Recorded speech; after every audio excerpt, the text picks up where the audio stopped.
بسم اللہ الرحمن الرحیم۔ میرے پیارے بہن بھائیوں، امید کرتی ہوں آپ خیریت سے ہوں گے۔ اللہ پاک آپ کو صحت اور سلامتی عطا فرمائے۔ کوئی بھی مسئلہ، کوئی بھی پریشانی ہو، آپ مدرسہ فاطمہ الزہرا للبنات سے مدد حاصل کر سکتے ہیں۔ یہ دیا گیا نمبر ہے، آپ یہ نمبر پر رابطہ کر کے کوئی بھی مسئلہ ہے آپ بیان کر سکتے ہیں۔ جادو، سفلی علم، بندش، بلدیات۔ آج کل لوگوں کے ساتھ بہت سے مسائل ہیں، بیماری، تکلیف، دکھ، پریشانی۔ تو ایک دفعہ اپنی بہن کو یاد کریں، انشاءاللہ جو بھی مسئلہ پریشانی ہوگی ضرور مدد کی جائے گی۔ آج کا خاص عمل ہے عملیات کا، جس میں ایک نقش مبارک آپ کے ساتھ شیئر کیا جا رہا ہے۔ یہ نقش آپ نے سب سے پہلے بنانا ہے۔ اس نقش کو بنانے کا طریقہ بالکل آسان ہے، اور اس نقش کو جب آپ بنائیں تو یاد رکھیں کہ تصور آپ کا آپ کے پیارے کا ہونا چاہیے۔ جہاں پر فلاں بن فلاں آپ کا نام، آپ کی والدہ کا نام، فلاں بن فلاں اس کا نام اور اس کی والدہ کا نام لکھا جائے گا۔ جب آپ یہ نقش مبارک مکمل تیار کر لیں بالکل اچھے طریقے سے، تو آپ نے اس کے بعد عشاء کی نماز کا انتظار کرنا ہے۔ یہ عمل وہ لوگ کر سکتے ہیں جو لوگ بہت پریشان ہیں، بہت تکلیف میں ہیں، اذیت میں ہیں، کوئی ان کی مدد نہیں کر سکتا، اس تکلیف کو ختم نہیں کر سکتا ماں سوائے اللہ کے، اور دعاؤں کے، اور پڑھائی وہ بھی قرآن پاک سے۔ آپ نے ان میں جب یہ عمل کرنا ہے، چیزوں کو استعمال کرنا ہے، سب سے پہلے آپ نے ایک موم بتی لینی ہے، ایک گلاب کا پھول لینا ہے۔ اگر گلاب کا پھول نہ ملے تو آپ ایک کاغذ لے سکتے ہیں، ٹھیک ہے، اور اس پر خوشبو لگا سکتے ہیں۔ اب یہ نقش مبارک آپ نے جب تیار کرنا ہے، اس نقش کو آپ نے صبح تیار کرنا ہے کسی بھی ٹائم۔ اب عشاء کی نماز کے بعد اس نقش کو آپ نے سب سے پہلے موم بتی میں آپ نے جلانا ہے۔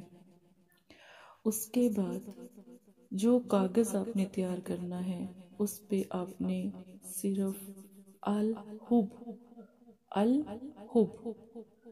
بس اتنا سا ایک لفظ آپ نے لکھنا ہے، اور اگر گلاب ہے تو گلاب کے اوپر الحب لکھنا نہیں ہے، بلکہ دم کر لیں، ٹھیک ہے، لکھا آپ سے پتیوں پر نہیں جائے گا، اکثر دفعہ پتیوں پر لکھا جاتا ہے۔ اب آپ نے کیا کرنا ہے، گلاب کو موم بتی میں آپ نے جلا دینا ہے، ٹھیک ہے، موم بتی میں آپ نے گلاب کو جلا دینا ہے، یا کاغذ کو جلا دینا ہے جس پہ آپ نے خوشبو لگا کر الحب لکھا تھا۔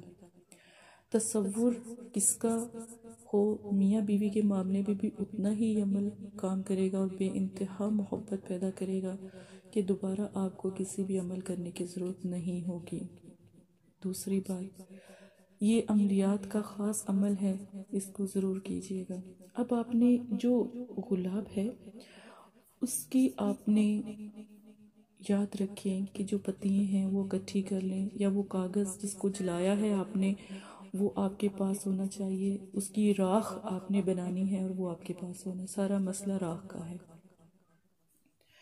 جو میں نے آپ کو نقش کا بولا تھا نا، وہ نقش آپ نے تیار کر کے اپنے بازو پر باندھ لینا ہے۔ رات کو یہ نقش آپ کی بازو پہ بندھا ہو، ہاتھ میں بھی پکڑ سکتے ہیں، یا بازو پر باندھ سکتے ہیں، گلے میں ڈال سکتے ہیں۔ خواتین جو عمل کر رہی ہیں وہ اپنے بالوں میں بھی پن کے ساتھ بھی لگا سکتے ہیں، کسی بھی طرح بس آپ کے ساتھ جڑا رہے، تکیے میں بھی رکھ سکتے ہیں۔ جو آپ نے راکھ تیار کی تھی، وہ راکھ جون سی ہے، اگر آپ اسی گھر میں موجود ہیں جہاں پر لڑائی ہوئی، جھگڑا ہوا، ناراضگی ہوئی، تو راکھ اسی گھر میں اڑا دیں۔ اگر آپ کو لگتا ہے کہ ہم گھر میں نہیں اڑا سکتے، وہ گھر دور ہے، یا وہ شخص بہت دور ہے، ملک سے باہر ہے، تو پھر چھت پر جائیں اور ہوا میں وہ راکھ کو اڑا دیں۔ یہ عمل 1 دن کا ہے۔ راکھ کو آپ نے وقتاً فوقتاً اڑانا ہے، یعنی 3 دفعہ کر کے اڑانا ہے۔ 1 دن آپ کا پیارا حاضر ہو جائے، آپ سے بات کر لے، آپ سے کال کر لے، تو آپ نے اپنے عمل کو مکمل کر دینا ہے، راکھ کو آپ نے ساری کو اڑا دینا ہے۔ اگر نہیں تو دوسرے دن، تیسرے دن آپ نے یہی عمل دہرانا ہے، اور دل میں بس یہ خیال کرنا ہے کہ انشاءاللہ تعالی یہ عمل کامیاب ہو جائے گا۔ جو کوئی بھی روٹھ گیا ہے، ناراض ہو گیا ہے، میاں بیوی کے معاملے میں یہ عمل بہت طاقتور ہے، اور کبھی ان کی جو آپس میں جھگڑا، لڑائی یا ناراضگی ہوتی ہے وہ ختم ہو جائے گی۔ میاں بیوی کے معاملے میں اس عمل کو بہت زیادہ آپ آرام سے کر سکتے ہیں، ٹھیک ہے۔ اور اگر آپ چاہتے ہیں کہ یہ عمل کامیاب ہو جائے اور کوئی غلطی نہ ہو، تو اس کی جو راکھ ہے وہ 3 دن چھت پر جا کر آپ نے اڑانی ہے، تھوڑی تھوڑی کر کے، اور تصور دل میں یہ کی رکھنا ہے کہ یا اللہ اس کے دل میں رحم ڈال دے اور یہ واپس لوٹ آئے۔ آپ کا پیارا 3 دن میں واپس آ جائے گا۔ پہلے دن، دوسرے دن، نہیں تو تیسرے دن وہ آپ کو ان لاک بھی کر دے گا اور آپ سے رابطہ کر لے گا۔ لیکن جس طرح بتایا ہو ویسے کیجئے گا۔ بہن سے رابطہ کر سکتے ہیں، مجھ سے جہاں تک ہو سکا میں ضرور مدد کروں گی۔ آپ کی بہن ہوں اور ہمیشہ آپ کے ساتھ ہوں۔ کبھی بھی کوئی بات کہنی ہو آپ مجھ سے شیئر کر سکتے ہیں۔ میں آپ کی دین میں بہن ہوں، ٹھیک ہے۔ اسی کے ساتھ اجازت دیں۔ جزاک اللہ خیرہ۔ مدرسہ فاطمہ الزہرا للبنات۔